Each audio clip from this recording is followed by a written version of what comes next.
CountryWide Connect with Andy Thompson and Sarah Perriam-Lampp.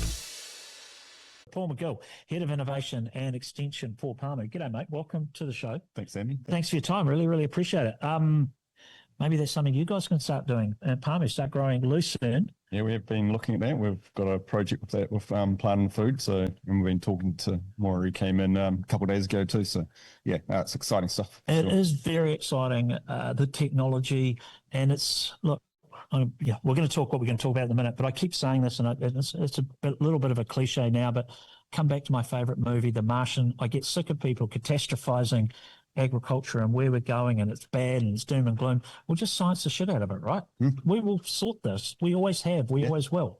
Well, and I think yesterday at a conference, Cameron Brager summed that up really well in terms of productivity in New Zealand, seeing about 0.3%, where agriculture is more like 1.6 to 2, and that's, you have to in agriculture. If you stand still in productivity, inflation just kills you. So yeah, that's the exciting thing here. All right, your role with Pāmu, Head of Innovation and Extension. We've talked a lot of tech about what's coming on, but I'm a little bit keen to talk about on-farm and what you guys are doing. Farmers are responding in general, and Pāmu, you've got an interesting, I think you guys have got an interesting role to play in this, being government-owned or being owned by the rest of us, right?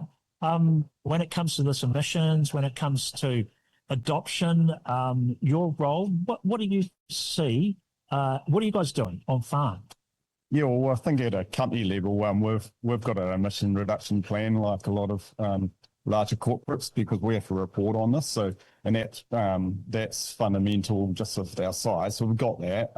But actually, to your point, it comes back to what we're doing on farm.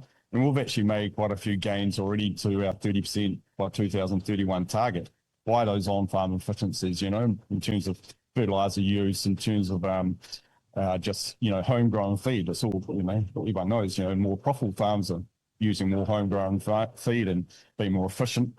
And a bit of land use change with some forestry coming in, but also dairy beef as well. So the key thing here is there's a lot of options, and farmers have different opportunities. So we're just looking at what our opportunities are. And so when we look forward, it's genetics is a key part. We've got focused genetics. We've got a methane and feed efficiency facility north of Taupo. So we've been doing a lot of work now with genetics. We've supported LRC with their dairy low and high methane daughter program. So our key thing is partnerships, and yeah, I've enjoyed this conference because I can definitely feel that there's definitely more like talk about partnerships rather than just being talked at, and the focus on the commercial outcomes that farmers can use. Interesting. We were talking just before we came on air, and we were talking to George Reeves, right? And the back of that conversation with George and Colin South about those products, the ruminant biotech, the Acrea Bio, but not just that, and stackability with using various emissions, various reduction technologies or techniques. You've talked about dairy beef, you've talked about some of the on-farm things you're doing. That's the thing that I've really learned out of this conference. Was initially I thought, it's one or the other, but it's not. It's a whole lot of little things all stacking up, and actually some of them are quite significant, right? Yeah. It's really interesting. Yeah, and it's great. Yeah, working with Colin and George, we're in conversation with those guys all the time, and I think stackability is the key thing in terms of how these things interact. There's some talk the last couple of days about targets versus scenarios, and although we have these targets, I like the idea of scenarios, because in agriculture, with our emissions profile and the importance of food production, there's a whole lot of scenarios. And methane, because of its profile and why we have a different target, it gives you these scenarios that you can go for. And that just gives you the ability to look at different options. We know for CO2, we just got to get to zero and you've got to get there as fast as you can. But there's these different pathways, and people can look at their farming operation, what works best, as we were talking about, what technology is better, the genetics, going down the organic route.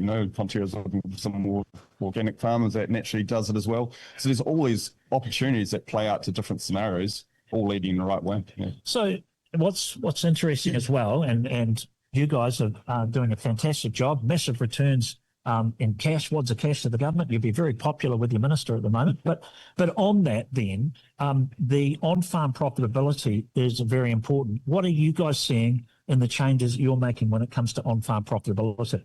Yeah, well, I think, the organic one is a good example where, so you got production and you got price, and the organic system on where we've done some of that, we've reduced emissions and other things and getting the profitability on those farms. And Baker Ag, the TSM project, where benchmarking shows that. So that's one.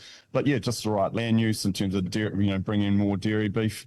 Productivity is key. And some of this, if you think about methane, there's about a 6 or 8% energy use in that system to do that pathway. So if you can save that, stack with genetics and feed efficiency, then that productivity is there. And I think there's 2 parts. So there's an absolute emissions reductions, and we need that. Yep. But the markets and the customers are wanting the intensity-based emissions, and that's where that feed efficiency work is going to be really important, both for dairy and dairy beef. So the genetics one is fascinating to me, because that's not something that I had considered. I thought a little bit pie in the sky.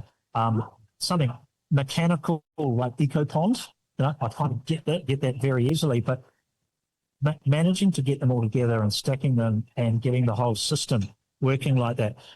Just a little bit of an update on the dairy beef, because I know that's a really talked about topic, and I've talked to Mark about it in the past. Yep. How's that? I was going to say experiment, but it's more than an experiment. You guys are not experimenting, you're actually doing it. How's that working? I know you've got some luxuries, I suppose, of having multiple farms and you can move stuff off, but there is a system in place. How's that working for you? It's working really well, and I think it's reflected in the industry.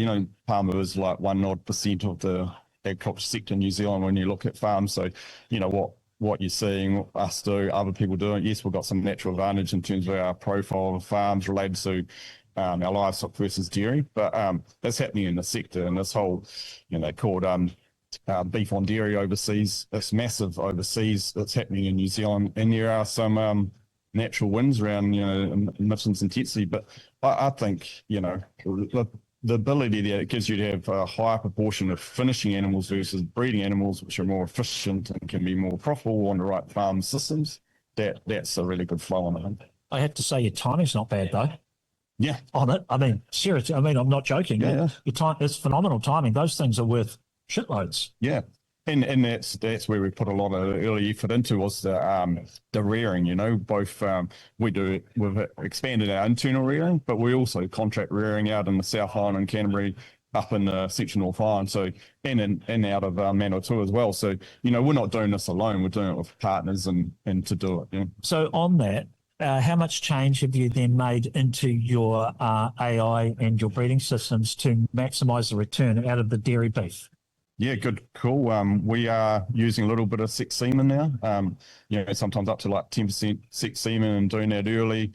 That allows you to then drop out, 10, 15, 20% of your bottom performing cows. That can go to beef. That's earlier as well. So that's an advantage. You're getting those good beef genetics early. We've got our program with LRC in terms of the breeding program that we're working through for a beef program. So that gets launched next year as the plan there. Both LRC having the feed intake and methane facility, we're having our own.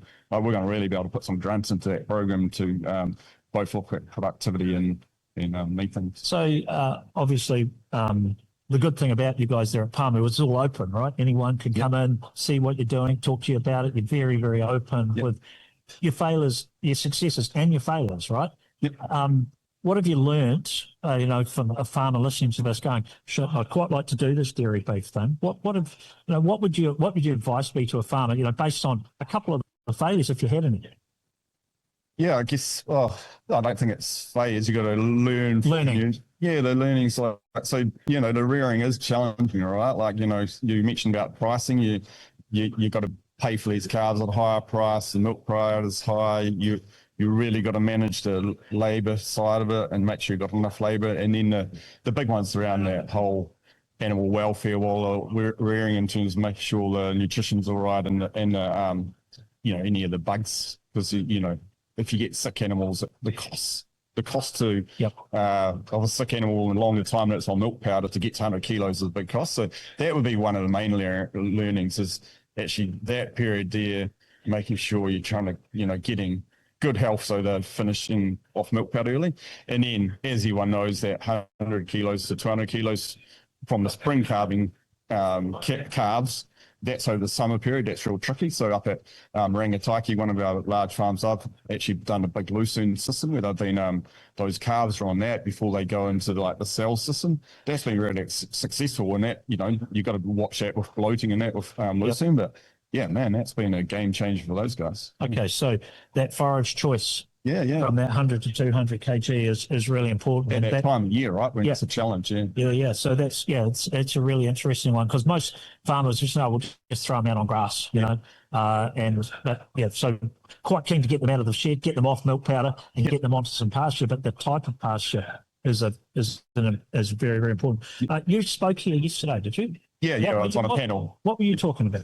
There was a farmer panel, 3 different farmers representing a sort of corporate farmer, and there's a dairy farmer and an iwi-based farming, and we're just talking about what we discussed earlier about what we're doing already, what some of the barriers are, and the key for me on that, I think it was good for the audience here to see that we're answering the same question along the lines of the topic, which is methane reductions and intensity improvements, but you know, you saw there with farming, there's a whole lot of different farm types, and people have different options they go down, and that was evident. And I think that's important to understand, because there are no silver bullets. There's always trade-offs, and a mixture of options is the best. You know? I think like talking about the stackability and things, but I was here last year as well.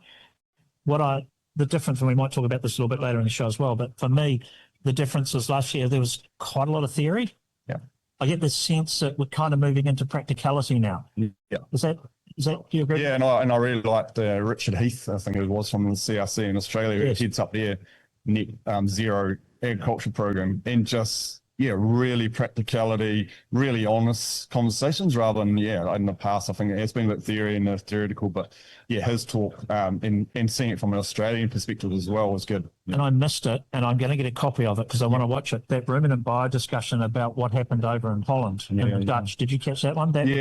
Fascinating. Some of the pitfalls, some of the problems they've had, not trying to hide from it. I think that's really important. I think some farmers around the place think that, that there's a lot of stuff being hidden. There's not. It's genuine science.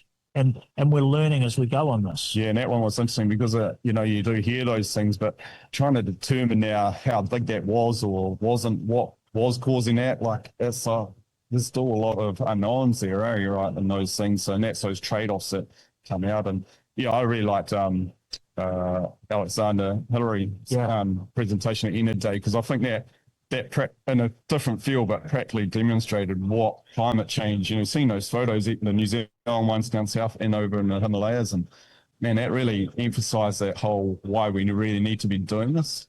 Yeah, it was I didn't catch it, but we did have him on the show, and we were just talking to him about Granddad Ed. So, but you obviously got the full version of what his presentation was about. Hey, really appreciate your time on the show, Paul. Great to have you here. Thanks for all you guys doing at Pāmu. I know you get a few brickbacks at time, but I think it's really important. So thanks for coming along and speaking to us. No, appreciate it. Thanks, Andy. All right, Paul McGill, the Head of Innovation and Extension for Pāmu. CountryWide Connect with Andy Thompson and Sarah Perriam-Lampp.